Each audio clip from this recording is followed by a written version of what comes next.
चलिए आज बात करते हैं कक्षा 8 की हिंदी अध्याय 14 की, जिसका शीर्षक है पीपल।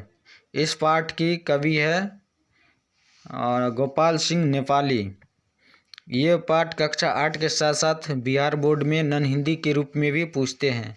तो चलिए हम लोग समझते हैं।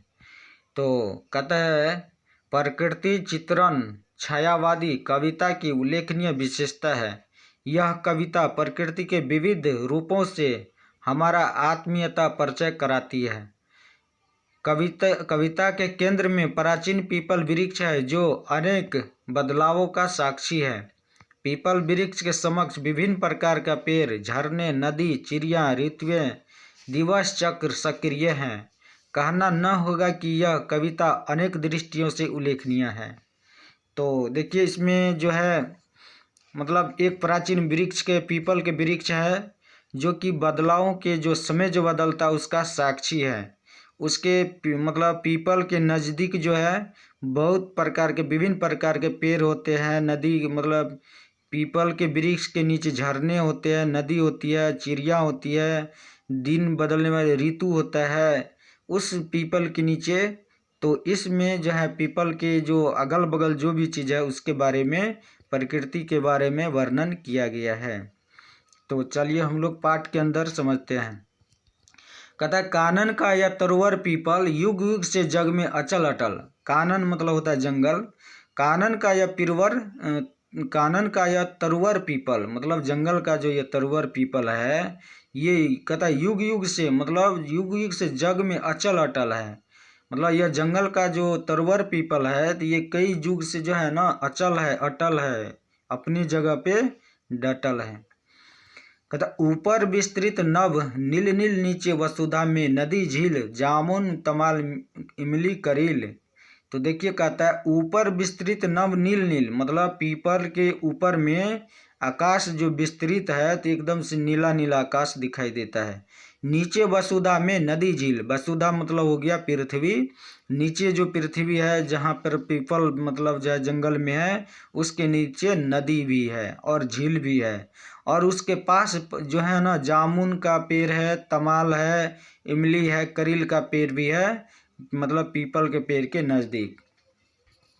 जल से ऊपर उठता मृणाल, फुनगी पर खिलता कमल लाल, तिर तिर करते कीड़ा मराल। अब देखिए कहता है, जल से ऊपर उठता मृणाल मतलब देखिए जल में जो एक कमल फूल होता है तो वो क्या होता है कि पानी के मतलब जो अंदर से वो पानी के सतह पे आता है, और उसमें से क्या होता है कि उसमें से फुनगी पर कमल का फूल खिलता है लाल लाल।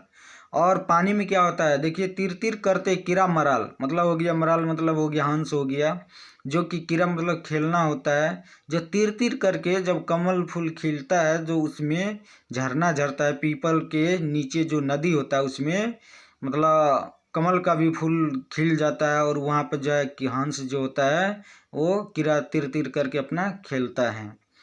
ऊंचे टीले से वसुधा पर झरती है निर्झरनी झरझर, हो जाती बूंद बूंद बूंद झरकर। मतलब कहता है कि वहाँ जो पीपल के नीचे जो निर्झर है मतलब झरना जो है ऊपर से जो गिरता है ना तो वो झरझर के बूंद बूंद में बिखर जाता है, मतलब ऊंचा टीला से झरता है वहाँ पे। फिर कहता है, निर्झरने के पास खरा पीपल, सुनता रहता कलकल छल छल, पल्लव हिलते रहते ढल ढल ढल ढल। अब देखिए वहाँ पे पीपल जो है जहाँ पे झरना झरता ऊंचे टीले से झरते हैं तो वहाँ पे आवाज़ आता है कलकल छल छल का, जो कि वहाँ के निर्झर के पास जो पीपल रहता है वो सुनते रहता है कलकल छल छल की आवाज़। और पीपल का जो पत्ता होता है वो हल ढल ढल ढल ढल करके उसका पत्ता भी हिलते रहता है। पीपल के पत्ते गोल गोल, कुछ कहते रहते हैं, कुछ कहते रहते डोल डोल। अब देखिए वहाँ पर क्या होता है कि उसका पत्ता भी क्या होता है, पल्लव मिस पत्ता होता है, उसका भी पत्ता हिलते रहते हैं ढल ढल ढल ढल।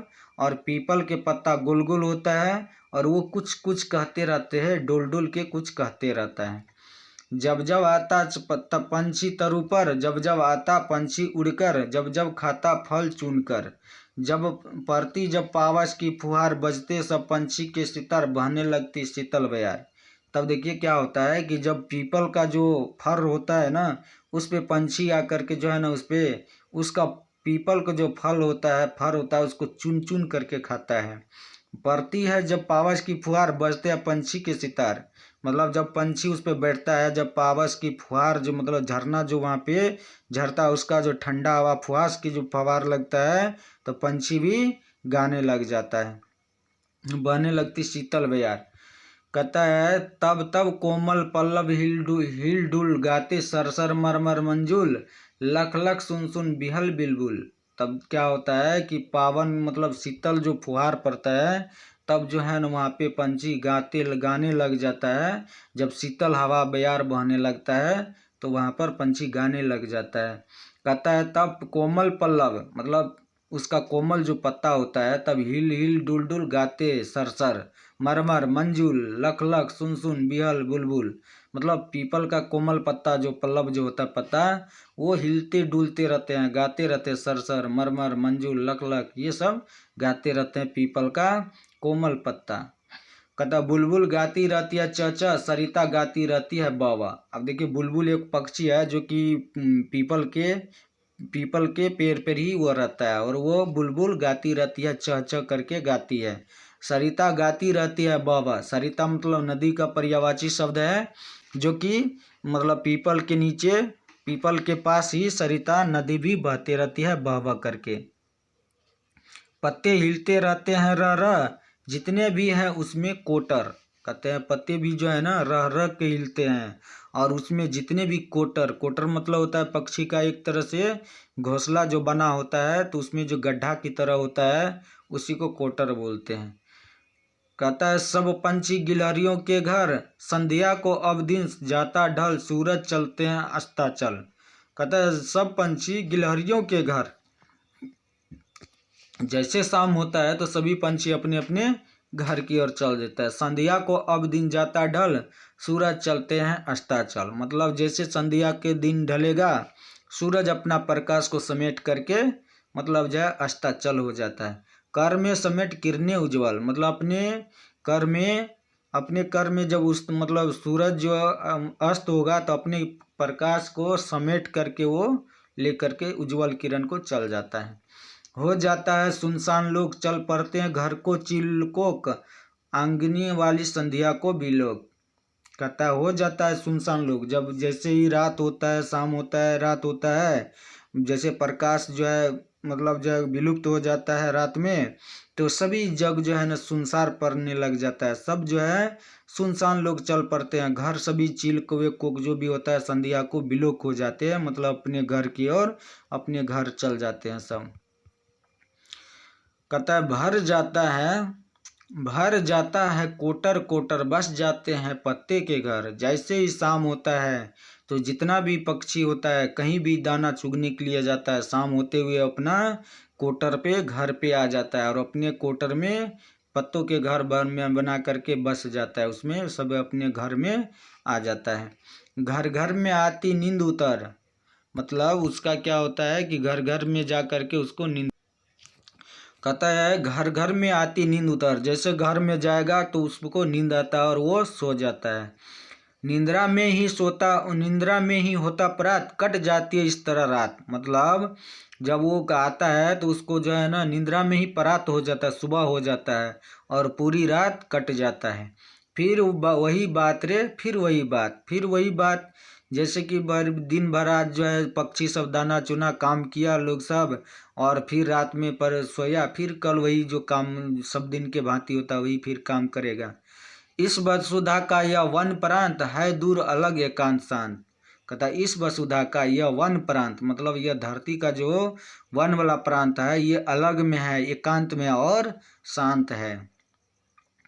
खरे जहाँ पर साल बांस चौपाए चरते नरम घास, निर्झर सरिता के आसपास। कहता है हर एक खरे जहाँ साल बांस, साल एक मतलब पेड़ है होता है साल का पेड़। कहता है जहाँ खरे हैं मतलब है खरे जहाँ पर साल, और बांस है चौपाए है चरते, मतलब जहाँ पे पीपल के पास साल का भी पेड़ है और बांस भी है, जहाँ पर जो है चौपाया मतलब हो गया जानवर, वहाँ पर जानवर जो आकर के नरम नरम घास चरते रहता है।